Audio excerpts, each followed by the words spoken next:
आज हम shapes of atomic orbitals के बारे में पढ़ेंगे, लेकिन ये पढ़ने से पहले जो हमने प्रीवियस वीडियो में देखा एटॉमिक ऑर्बिटल के बारे में जो भी कुछ, उसको एक बार थोड़ा सा रिकॉल कर लेते हैं। हमने क्या देखा था कि न्यूक्लियस एटम है, एटम में न्यूक्लियस है, न्यूक्लियस की चारों ओर ऐसे सेल्स होती है। तो प्रीवियस वीडियो में हमने क्या देखा था कि जो सेल्स होती है, लेकिन सेल के अंदर सब सेल भी होती है, सब सेल्स होती है। सेल्स को रिप्रेजेंट किया जाता है by N principal quantum number. N की वैल्यू होती है फ्रॉम 1 2 3 एंड सो ऑन। ये होते हैं सेल्स जिनको हम के एल एम पढ़ते आए थे अब तक। फिर कहते हैं इनके अंदर भी, सेल के अंदर भी सब सेल्स होती है। सब सेल्स में क्या होता है, इसको रिप्रेजेंट करते हैं एल से। एल सब सेल्स, अगर एल की वैल्यू हो 0 तो उसको नाम दिया गया था कि एस सब शेल है। एल की वैल्यू हो 1 तो पी सब शेल है। एल की वैल्यू 2 तो डी सब शेल है। और एल की वैल्यू 3 तो वो एफ सब शेल है। और एल की वैल्यू निकालते कैसे हम, it is from 0 to n minus 1। 0 to n minus 1, ये भी हमने प्रीवियस वीडियो में देखा। फिर सेल के अंदर सब सेल्स होते हैं, सब सेल्स के अंदर ऑर्बिटल्स होते हैं, और इस ऑर्बिटल में रहता है इलेक्ट्रॉन। ठीक है, और इसको रिप्रेजेंट करते हैं हम मेनली एम से। एम रिप्रेजेंट करता है ऑर्बिटल्स को, और एम की वैल्यू होती है from minus L two plus L. तो अगर हमारी एस सब शेल है तो एस की वैल्यू एल 0 है इसमें, तो इसमें सिर्फ एक ऑर्बिटल होता है। पी है तो उसमें 3 ऑर्बिटल्स होते हैं, -1 0 +1। डी है तो 5 ऑर्बिटल्स होते हैं, -2 -1 0 +1 +2। और अगर एस है तो 7 ऑर्बिटल्स होते हैं, फ्रॉम -3 टू +3, यानी -3 -2 -1 0 +1 +2 +3। ये हम देख चुके हैं सारा प्रीवियस वीडियो में। ऑर्बिटल्स क्या होते हैं, अगर इसकी हम डेफिनेशन लिखें, ऑर्बिटल्स हम उनको कहेंगे जहाँ पे इलेक्ट्रॉन के पाए जाने की प्रोबेबिलिटी मैक्सिमम हो। और मैक्सिमम भी कितना, अबाउट 90%। हम 100% नहीं कह सकते कि 100% इलेक्ट्रॉन यही होगा, हम सिर्फ उसकी प्रोबेबिलिटी बता सकते हैं। तो प्रोबेबिलिटी मैक्सिमम मतलब अबाउट 90% हम कह सकते हैं कि इलेक्ट्रॉन यहाँ होगा। तो वो होता है, उस रीजन को बोलते हैं ऑर्बिटल्स। जितना हम प्रीवियस वीडियो में पढ़ चुके हैं उसका लिंक आपको डिस्क्रिप्शन में मिल जाएगा। अगर आपने वो वीडियो नहीं देखी है तो प्लीज एक बार वो वीडियो देखिए, हमने उसमें डिटेल में एटॉमिक ऑर्बिटल्स के बारे में पढ़ा है। अब हम देखेंगे शेप ऑफ एटॉमिक ऑर्बिटल, और सबसे पहले देखते हैं एस ऑर्बिटल की शेप। लेकिन उससे पहले एक छोटी सी बात और देख लेते हैं। देखो, हमने देखा था शाई। शाई क्या होता है, वेव फंक्शन, इलेक्ट्रॉन का वेव फंक्शन। ये अगर अकेला हो शाई तो इसका कोई फिजिकल सिग्निफिकेंस नहीं होता। लेकिन अगर हम कहें शाई स्क्वायर, इसका जब स्क्वायर कर देते हैं, ये बताता है हमें probability of finding the electron. Psi square, square का मतलब होता है प्रोबेबिलिटी। शाई स्क्वायर होता है probability of finding the electron in a given region. एक गिवन रीजन में इलेक्ट्रॉन के पाए जाने की प्रोबेबिलिटी कितनी है, वो हम शाई स्क्वायर से रिप्रेजेंट करते हैं। एक ये बात याद रखनी है। और एक और डेफिनेशन, एक होता है नोड। नोड क्या होता है, नोड वो रीजन होता है जहाँ पे इलेक्ट्रॉन के पाए जाने की प्रोबेबिलिटी बिल्कुल 0 हो। तो हमने ये कुछ डेफिनेशन देख ली, ऑर्बिटल्स क्या होते हैं, नोड्स क्या होते हैं, शाई स्क्वायर का क्या मतलब है। तो अब हम शुरू करते हैं shapes of atomic orbitals. Shape of S orbital, S orbital है मतलब उसके लिए जो एल की वैल्यू है वो 0 है। एजिमिथल क्वांटम नंबर, एल की वैल्यू 0 है तो वो एस ऑर्बिटल है। ये स्फेरिकल होती है शेप में। और क्या होता है, the probability of finding 1s electron, कहाँ से होता है, ये 1s भी होती है, 2s 3s 4s, इस तरह से। ठीक है, तो 1s के बारे में बता रहे हैं, the probability of finding 1s electron, the electron which is in 1s sub shell, उसकी प्रोबेबिलिटी मैक्सिमम होती है near nucleus, and it decreases as the distance from nucleus increases. देखो कुछ इस तरह से अगर हम इसको ग्राफिकली रिप्रेजेंट करें, ये है हमारी आर, इधर इंक्रीज हो रही है, यहाँ पे न्यूक्लियस है, न्यूक्लियस से डिस्टेंस इंक्रीज हो रही है। यहाँ पे है शाई स्क्वायर, यानी probability of finding the electron. तो कह रहे हैं कि 1s इलेक्ट्रॉन के लिए बता रहे पहले ये, तो ये मैक्सिमम होती है नियर न्यूक्लियस। यहाँ पे आर 0 है मतलब यहाँ पे न्यूक्लियस हमारा, it is maximum near nucleus, and then decreases sharply, बहुत शार्पली डिक्रीज होते हैं as the distance from nucleus increases. Nucleus से दूर जाते हैं तो क्या है, इसकी जो प्रोबेबिलिटी है फाइंडिंग द इलेक्ट्रॉन वो डिक्रीज होती जाती है इस तरह से। तो ये है graphical representation for 1s electron. Probability curve है ये फॉर 1s इलेक्ट्रॉन। ऐसे कह रहे हैं इन 2s इलेक्ट्रॉन के केस में क्या है, the probability is maximum near nucleus. इसका भी हम ड्रॉ करेंगे, इधर आर, यहाँ पे शाई स्क्वायर प्रोबेबिलिटी। तो it is again maximum near nucleus, then decreases to 0। Maximum है न्यूक्लियस के पास, and then it is decreases to 0, बहुत शार्पली डिक्रीज होते हैं 0 पे आ गई। And increase again to a certain value, फिर ये फिर से यहाँ से एक सर्टेन वैल्यू तक इंक्रीज होती है एंड देन अगेन डिक्रीजेज, और फिर से डिक्रीज होती है इस तरह से। तो ये है curve for 2s orbital. 2s orbital के केस में क्या है, यहाँ पे एक नोड आया है। नोड क्या है, the region where the probability of finding the electron is 0। तो ये है नोड हो, इसमें कोई ऐसा नोड नहीं आया 1s के केस में। 2s के केस में यहाँ पे एक नोड आया है।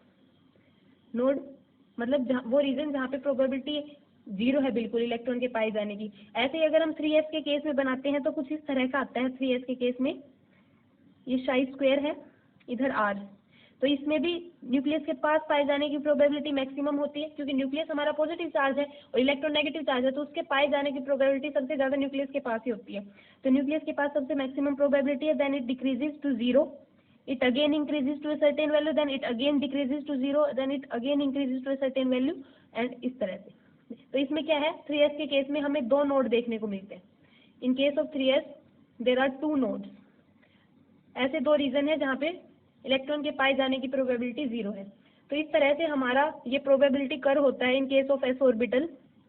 अगर हम इनका प्रोबेबिलिटी डेंसिटी डायग्राम ड्रॉ करें तो कुछ ऐसा होता है। देखो 1s के केस में ये 1s ऑर्बिटल है, यहाँ पे बीच में न्यूक्लियस है।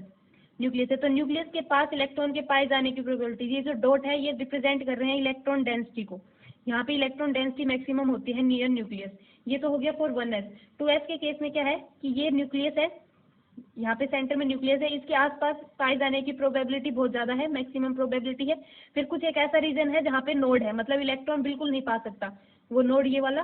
फिर उसके बाद फिर से कुछ एक ऐसा रीजन है जहाँ पे इलेक्ट्रॉन के पाए जाने की प्रोबेबिलिटी कुछ सर्टेन वैल्यू होती है उसकी। तो हम इसको इस तरह से डिनोट करेंगे।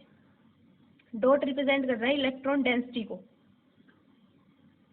जितनी ज्यादा जहाँ पे डॉट होंगे इलेक्ट्रॉन के पाए जाने की प्रोबेबिलिटी वहाँ पे उतनी ज्यादा होगी।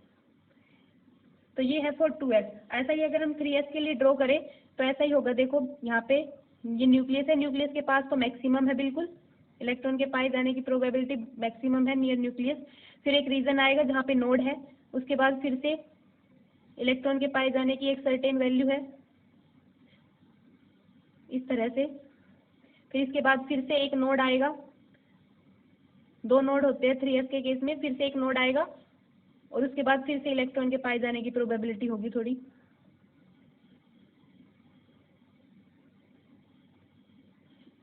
ये कुछ इस तरह से होगा 3s के लिए। एक ये नोड हो गया और एक ये नोड हो गया। This is for 3s, this is for 2s and this is for 1s orbital. s orbital के केस में जो इलेक्ट्रॉन डेंसिटी है वो इक्वल होती है सभी डायरेक्शन में। देखो क्योंकि ये स्फेरिकल है, ये हमारी डायरेक्शन सिस्टम होता है, ये x y और ऐसे z एक्सिस। तो ये क्योंकि स्फेरिकल है, ये बिल्कुल बीच में न्यूक्लियस को रिप्रेजेंट करते हैं यहाँ पे, ये स्फेरिकल है, तो हर डायरेक्शन में x y z हर डायरेक्शन में इलेक्ट्रॉन के पाए जाने की जो प्रोबेबिलिटी है, जो इलेक्ट्रॉन डेंसिटी है वो बिल्कुल इक्वल होती है। Electron density is equal in all directions in case of s orbital. और जो साइज और एनर्जी है s ऑर्बिटल की वो इंक्रीज होती है with increase in n value. Principal quantum number जब इंक्रीज होता है तो ये वैल्यू इंक्रीज होती है। तो 1s की सबसे कम साइज है, एनर्जी भी सबसे कम है, फिर 2s 3s 4s and so on. ये है हो गया हमारा s ऑर्बिटल। अब हम देखते हैं शेप ऑफ p ऑर्बिटल। देखो p सब शेल के केस में जो l वैल्यू है वो हमारी होती है 1। l वैल्यू 1 होती है फॉर p सब शेल। तो इसमें जो ऑर्बिटल्स है वो क्या हो जाते हैं, m की वैल्यू -1 to +1, यानी -1 0 और +1, यानी हमारे 3 p ऑर्बिटल्स होते हैं। There are 3 p orbitals. देखो p orbitals consist of 2 lobes on either side of the nucleus. This give dumbbell shape to the p orbital. देखो ये होता है कि ये न्यूक्लियस है हमारा, न्यूक्लियस के दोनों ओर either side of the nucleus 2 lobes होते हैं इस तरह से। There are 2 lobes on either side of the nucleus, और इससे क्या होता है, इसको एक डम्बल शेप मिलती है, यानी p ऑर्बिटल हमारा डम्बल शेप का होता है इस तरह से। आगे psi square is 0 on the plane where the 2 lobes touch each other. यहाँ पे वो प्लेन जहाँ पे ये 2 lobes एक दूसरे को टच कर रहे हैं, इस प्लेन पे यहाँ पे जो शाई स्क्वायर है वो 0 है। शाई स्क्वायर 0 है मतलब प्रोबेबिलिटी 0 है, यानी वहाँ पे क्या है वो नोड है। जहाँ पे 2 lobes आपस में टच करते हैं वहाँ पे एक नोड होता है। p orbitals have 3 different orientation x y z। 3 different direction में 3 तरह की ओरिएंटेशन होती है। 3 ऑर्बिटल्स है, तीनों डायरेक्शन में ओरिएंटेशन होती है x y और z। These are designated as, इनको फिर हम px py और pz नाम से जानते हैं। देखो इस तरह से होती है ये एक्स एक्सिस है, यहाँ पे ये वाई एक्सिस है, और ऐसे होती है हमारी जेड एक्सिस। ठीक है, यहाँ पे जेड एक्सिस होती है इस तरह से, ये जेड एक्सिस है। तो इसमें क्या होता है, एक्स एक्सिस के अलोंग है अगर हमारी पी ऑर्बिटल, ये जो दो लोब्स है यहाँ पे बीच में न्यूक्लियस है, अगर वो एक्स एक्सिस के अलोंग है उसको बोलते हैं पी एक्स ऑर्बिटल, उसको बोलते हैं पी एक्स ऑर्बिटल। और ऐसे अगर वाई एक्सिस के अलोंग है दो लोब्स, और यहाँ पे ये न्यूक्लियस हो गया, इसको बोलते हैं पी वाई ऑर्बिटल। और ये हो गया जेड एक्सिस के अलोंग, यहाँ पे जेड एक्सिस है, तो ये हो गया हमारा पी जेड ऑर्बिटल। तो पी में तीन तरह के ऑर्बिटल्स होते हैं, पी सबशेल में तीन तरह के ऑर्बिटल्स होते हैं, एक होता है पी एक्स, एक होता है पी वाई, और एक होता है पी जेड। तीन ऑर्बिटल्स होते हैं, इनके जो शेप है और साइज है, एनर्जी है, वो सब सेम रहती है। तीन ऑर्बिटल्स की शेप, साइज, एनर्जी सब कुछ सेम रहती है, बस इनकी जो ओरिएंटेशन है वो डिफरेंट होती है, एक की एक्स एक्सिस के अलोंग, एक की वाई एक्सिस और एक जेड एक्सिस के अलोंग। देखो एस ऑर्बिटल में क्या था, उसमें डायरेक्शनल नेचर नहीं था, वो क्या था कि हर डायरेक्शन में इलेक्ट्रॉन डेंसिटी बराबर थी। इन केस ऑफ एस ऑर्बिटल के केस में हर डायरेक्शन में जो इलेक्ट्रॉन डेंसिटी थी वो बराबर थी। लेकिन पी ऑर्बिटल में क्या होता है, डायरेक्शनल कैरेक्टरिस्टिक्स होती है, किसी एक एक्स एक्सिस के अलोंग, किसी एक एक्सिस के अलोंग, जैसे इसमें एक्स एक्सिस के अलोंग इलेक्ट्रॉन डेंसिटी होगी, इसमें वाई एक्सिस के अलोंग इलेक्ट्रॉन डेंसिटी होगी, इसमें जेड एक्सिस के अलोंग इलेक्ट्रॉन डेंसिटी होगी। ये वो लोग हैं जहाँ पे इलेक्ट्रॉन पाए जाते हैं। तो ये क्या है, unlike S orbital, P orbital है डायरेक्शनल कैरेक्टरिस्टिक्स। और नेक्स्ट है जो साइज है, वो एन वैल्यू के इंक्रीज होने से इंक्रीज होता है। 2p का साइज सबसे छोटा है, फिर 3p, 4p एंड 5p इस तरह से, और 1p जैसा तो कुछ नहीं होता, क्योंकि अगर n की वैल्यू 1 है तो l की जो वैल्यू हो जाएगी वो क्या होती है, 0 to n माइनस 1 होती है ना, तो 1 माइनस 1 0, तो l की वैल्यू सिर्फ 0 होती है, तो उस केस में कोई p ऑर्बिटल नहीं होती। For n is equal to 1 there is no p orbital. p orbital starts from 2p, 3p, 4p, 5p and so on. आगे करते हैं शेप्स ऑफ d ऑर्बिटल। देखो क्या ऐसा होता है, d कब होता है, जब l की वैल्यू 2 हो, उसको हम d शब्द सेल बोलते हैं। l की वैल्यू 2 हो तो d सब शेल, तो इसके लिए n की वैल्यू क्या हो जाएगी, फ्रॉम -2 टू +2, ये हो जाएगी, यानी -2, -1, 0, +1, +2। ये 5 ऑर्बिटल्स होगी फॉर डी ऑर्बिट, मतलब डी सब शेल के करस्पॉन्डिंग 5 ऑर्बिटल्स होती है इस तरह से, 1 2 3 4 5, 5 ऑर्बिटल्स होती है। और इनका जो नाम होता है वो होता है डी एक्स वाई, जैसे उसमें था P X, P Y, P Z, इसमें होता है D X Y, D Y Z, D X Z, D X square minus Y square, और last one is D Z square. ये 5 डी ऑर्बिटल्स होते हैं, ये इनका नाम है D X Y, D Y Z, D X Z, D X square minus Y square and D Z square. इसमें ये जो पहली 4 ऑर्बिटल्स है, इनकी जो शेप है वो डबल डम्बल शेप होती है, डबल डम्बल शेप। और जो डी जेड स्क्वेयर है इसकी पीनट शेप होती है, इनसे थोड़ी सी अलग होती है, पीनट शेप होती है। देखो डी है, एल की वैल्यू 2 है, एल की वैल्यू 2 है, इसका मतलब जो डी ऑर्बिटल है वो 1d भी नहीं होती, 2d भी नहीं होती, ये होती है 3d, 4d, 5d and so on, इस तरह से होते हैं। 1d 2d जैसी कोई डी ऑर्बिटल नहीं होती, it start from 3d 4d 5d and so on. अब वन बाय वन हम इनकी शेप देख लेते हैं, डी एक्स वाई की क्या शेप होती है। डी एक्स वाई की शेप के लिए हम 2 एक्सिस ड्रॉ करेंगे, हम तीसरी नहीं ड्रॉ करेंगे क्योंकि ज़्यादा कॉम्प्लिकेटेड सी शेप हो जाएगी, तो हम 2 एक्सिस ड्रॉ कर लेते हैं इस तरह से।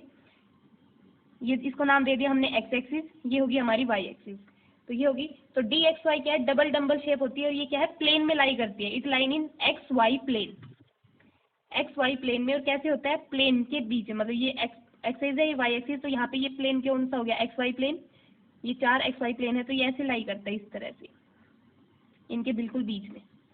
डबल डम्बल है तो एक इस तरह से, तो ये शेप होती है हमारी डी एक्स वाई की, डबल डम्बल शेप। ऐसे ही डी वाई जेड ड्रॉ करें तो हम 2 एक्सिस ड्रॉ कर लेते हैं, इसका नाम दे दिया वाई और ये जेड, वाई एक्सिस और जेड एक्सिस। ऐसे ही इनके परपेंडिकुलर एक एक्स एक्सिस भी होगी, तो उसको शो नहीं करेंगे हम यहाँ पे। तो इसमें जो डी वाई जेड ऑर्बिटल है, it lie in Y Z plane, Y Z plane में लाई करती है इस तरह से, प्लेन के बिल्कुल बीच में। इक्वल साइज होते हैं इन सब का। और D X Z, D X Z तो हम ऐसे 2 एक्सिस ड्रॉ कर लेते हैं, एक्स एक्सिस और ये होगी जेड एक्सिस।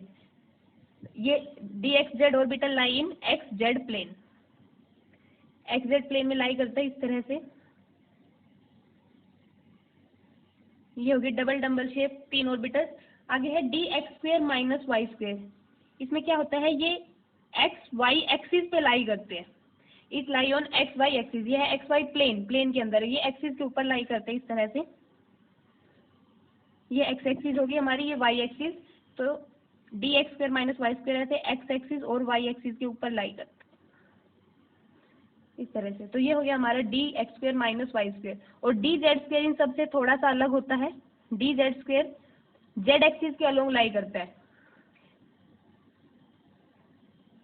मान लेते ये हमारी जेड एक्सिस है, तो जेड एक्सिस के अलोंग ऐसे लाई करता है डी जेड स्क्वायर ऑर्बिटल। और इसमें और क्या होता है कि एक्स वाई प्लेन में एक रिंग होती है, मतलब यहाँ पे भी इलेक्ट्रॉन डेंसिटी पाई जाती है और यहाँ पे तो पाई जाती है इस डी जेड स्क्वायर में, मतलब जेड एक्सिस के अलोंग तो है ही, लेकिन एक्स वाई प्लेन में एक रिंग होती है, ring in X Y plane.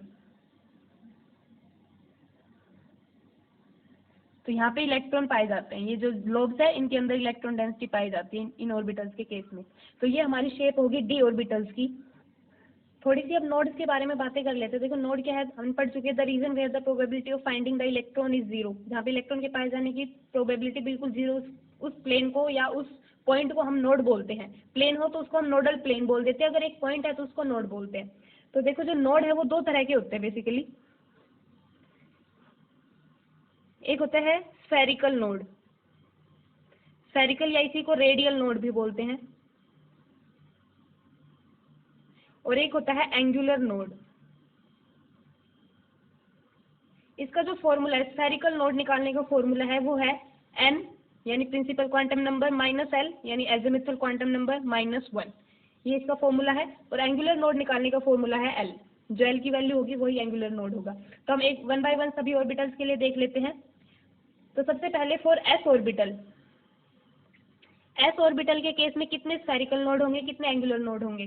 तो s ऑर्बिटल के केस में जो l की वैल्यू है वो 0 होती है, l इज 0 फॉर s, तो ये हो गया n माइनस 0 माइनस 1 यानी n minus 1। n minus 1 spherical node या फिर कहीं रेडियल नोड्स होते हैं, और l 0 मतलब 0 एंगुलर नोड होते हैं। तो यहाँ पे हम लिखते चलते हैं टोटल नोड्स, टोटल नोड्स यहाँ पे लिख लेते हैं। तो ये कितना हो गया n माइनस 1 प्लस 0 यानी n minus 1, total node is n minus 1। और अगर अलग से पूछे रेडियल नोड तो n माइनस 1 और angular node 0।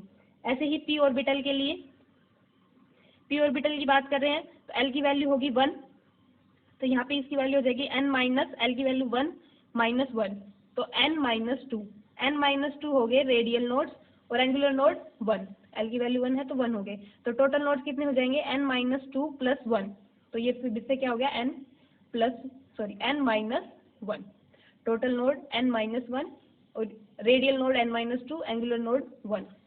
And similarly for d orbital, d orbital के लिए l 2 होता है, तो ये हो गया n माइनस 2 माइनस 1 यानी radial node n minus 3, angular node 2, total node n minus 3 plus 2 that is again n minus 1।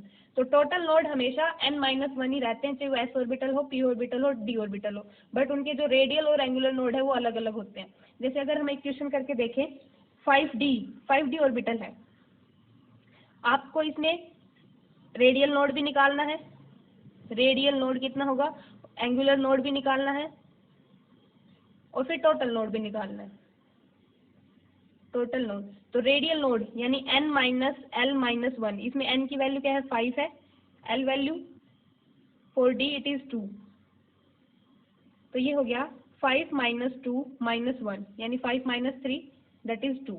तो 2 रेडियल नोड्स है, ऐसे एंगुलर नोड मतलब l, तो l की वैल्यू 2 है तो 2 एंगुलर नोड, टोटल नोड हो गए 2 प्लस 2, 2 प्लस 2 4। अगर हम इस फॉर्मूले से भी निकाले n माइनस 1 तो भी क्या हो गया, n की वैल्यू 5 है तो 5 माइनस 1 ये भी क्या आएगा 4। तो टोटल नोड हो गए 4, 2 radial nodes and 2 angular nodes. तो इस तरह से निकालते हैं। तो अब आपको भी करना है, एक होमवर्क है फॉर प्रैक्टिस, आपने रेडियल नोड फाइंड करने हैं, एंगुलर नोड फाइंड करने और टोटल नोड फाइंड करने इन case of 4D 3P and 6S। जो भी इसका आंसर हो वो कमेंट बॉक्स में कमेंट करने हैं। आज के लिए इतना ही। Thank you so much for watching.